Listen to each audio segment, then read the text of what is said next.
Tape recording started with the larger open reel tapes, 1/4 inch wide. And those machines eventually, they were basically for studios to start with. The first recorders came out in the early 60s, but they weren't particularly good quality. They were only really good enough for dictation. And it soon got to be, by the end of the 60s, that they were really, pretty good quality. And suddenly you've got this cassette format, which we could then start giving the customers, which was a much better quality than they'd had before, at a reasonable price. I think, personally, it goes back to perhaps the early 80s when tapes were easy to buy, cheap to buy. Everyone had a tape machine. For extreme outside of music, you didn't have to go to find a label that would put out such music. You could do it yourself. You had a network of fans or friends that made the same type of music, and you could just do it at home, and you would bypass the industry completely and just get the music out to people that wanted to hear it. The underground electronic noise people of that era often traded tapes and distributed them through the mail, and you had to kind of know the people or somehow be on a mailing list. Here's a Nocturnal Missions recording that came out of 1984. NL Centrum was a label. They're really kind of a unique and sort of funky yet persistently compelling format. Well, cassettes really, for us and most people, died out in about 2004, and they're fairly dead until about 2012, 2013. I think it's quite interesting in that in the digital age, physical sort of and analog formats are on the up. Cassettes are on the rise as well. So I think there's an aspect that people, it is the aesthetic of it, and people like to have something physical because if you get it right, it's like a work of art in your hand. For some folks, sort of like, cassettes and things like that remind them of something from their past. Right, but then there's also like a whole generation like yourself who didn't have any of that, but they also see something sort of special in there.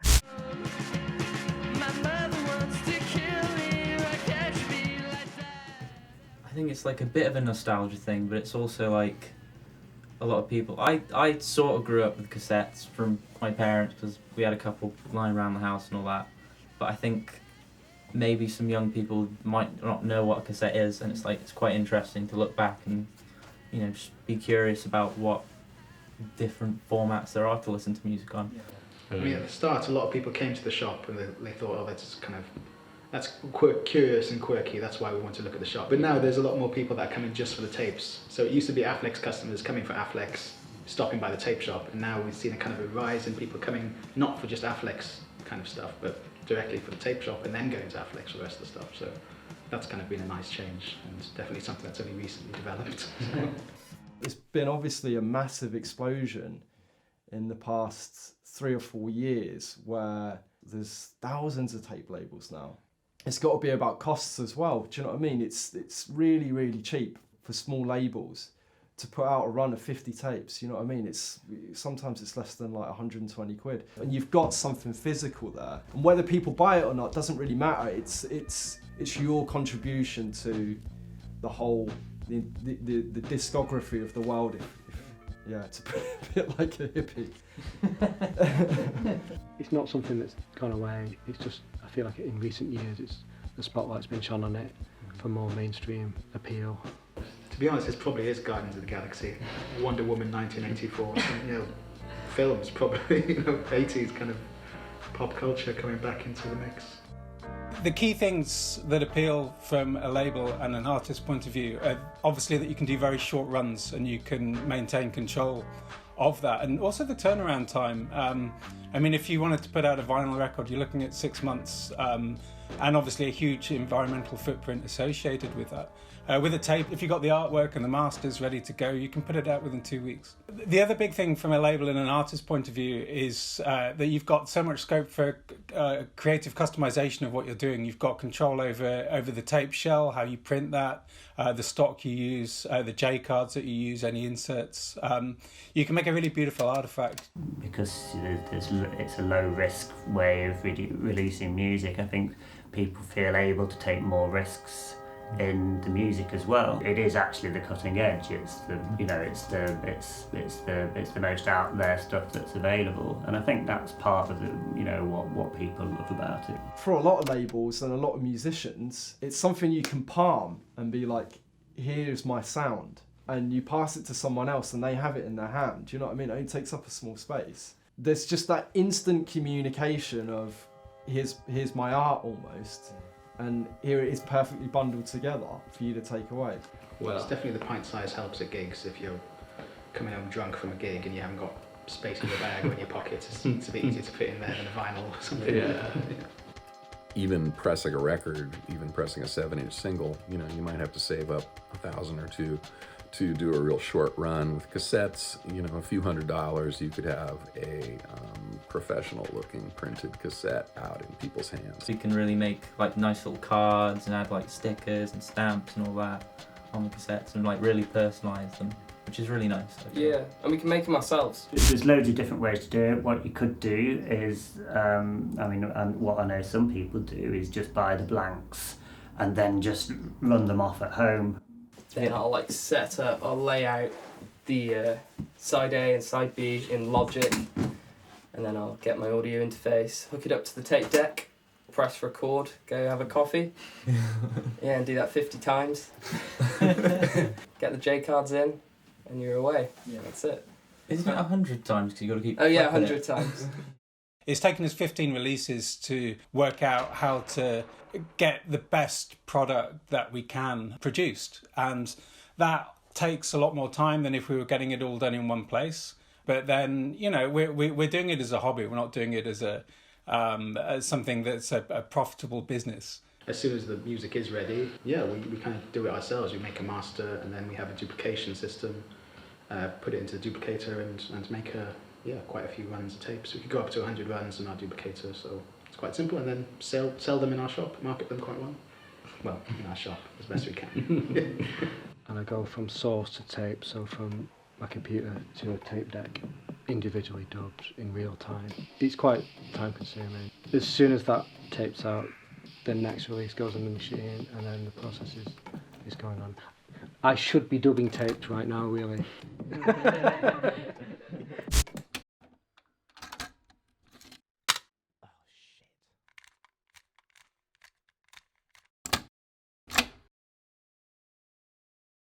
Machines break. Yeah, A lot. they break down. There's like I said before, it's like so welcoming and so easy to get into, but then it breaks, and then It's quite disheartening and grueling. It's difficult to cut through the noise. So many people are doing this, which is a wonderful thing, but at the same time, you've got millions of other labels out there who are all doing releases on the same scale as you. So to be able to cut through that noise, I think that's the thing that gives me the most satisfaction about doing what we do. That's always the biggest challenge. You get to a point where you've got the release in your hands. How do you get it to people? If you want to get noticed, then you've got to be making a fucking point. You know what I mean? You've got to make a strong point.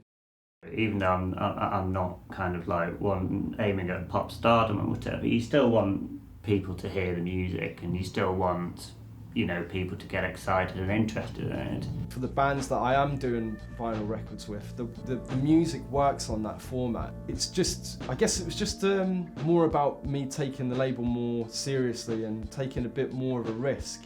Vinyl is this huge canvas to do something really interesting with the artwork. I'm not a huge fan of streaming. I don't enjoy the way that if I'm listening to music on Spotify or whatever, I don't like the way that it kind of pushes me into listening to music in particular ways.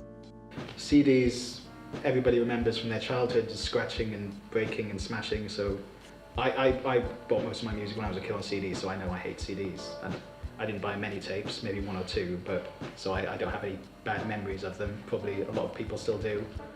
I've done the time walking around with a CD Walkman, and it's not a pleasant listening experience. They jump, they skip, it never fits in your coat pocket. You might be able to take your CD Walkman in your coat pocket, but you can't take enough CDs to justify the journey that you're going on as well. It just became a nightmare, so I just ended up with CDs that I just wasn't listening to, so I sold pretty much all of them.